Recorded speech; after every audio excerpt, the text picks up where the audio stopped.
మీకు తెలుసు మన వాళ్ళందరూ కూడా ఇప్పుడు సినిమాలకు కానీ పాటలకు కానీ అవును. సంస్కృతికి కానీ సైన్స్ని రూపంగా చెప్తే ఒక పాట రూపంలో చెప్తే ఎక్కువ మందికి రీచ్ రీచ్ అయ్యే అవుతారు. అవకాశం ఉంటుంది. హ్మ్. ఈ అవగాహన కల్పించడం కోసము తల్లిపాల ఇంపార్టెన్స్ని తెలియజేయడం కోసము హ్మ్. ఈ పాటని రాశారు. ఇది బేసికల్గా నేను ఈ కాన్సెప్ట్ చెప్పిన తర్వాత పెద్దింటి అశోక్ గారని సిరిసిల్ల తను చాలా మంచి రచయిత, ఓకే. చాలా అద్భుతంగా రాశారు. హ్మ్. ఇంకా మా తమ్ముడు రవీంద్ర హ్మ్. పాడారు.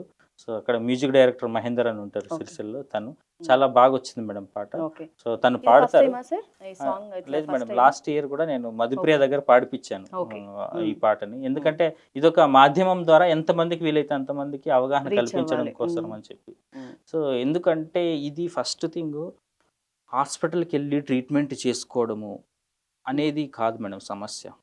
ఇర్రివర్సిబుల్ డ్యామేజ్ జరుగుతుంది. అంటే ఓకే. మనము ఆ టైం గడిచిపోతే హ్మ్. తర్వాత ఏం చేసినా అది తెచ్చుకోలేము. హ్మ్. తల్లిపాల ద్వారా కలిగే లాభము హ్మ్. మనం ఏం చేసినా తెచ్చుకోలేము. ఓకే. సో అట్లాంటి స్థితి హ్మ్. అది మనకు ఉచితంగా దొరుకుతుంది. ప్రకృతి హ్మ్. సహజంగా వచ్చిందాన్ని అంత అన్ని లాభాలు ఉంటే అంత గొప్ప ఫలితాన్ని మనం మిస్ చేసుకుంటున్నాం. సృష్టి ధర్మం సో ప్రకారం జరుగుతున్న ఒక సహజంగా జరిగే అవును. దాని సహజంగా వల్ల మనకి యెస్. వెలకెట్టలేనంత లాభం వస్తుంటే దాన్ని మనం మిస్ చేసుకుంటున్నాం. జీవితాన్ని సో పెట్టేసుకొని. అందుకోసం అందరికీ తెలియజెప్పాలనే ఉద్దేశంతో ఒక పాటల ద్వారా చెప్తే వింటారు, హ్మ్. అర్థం చేసుకుంటారని ఈ ప్రయత్నం చేశాను.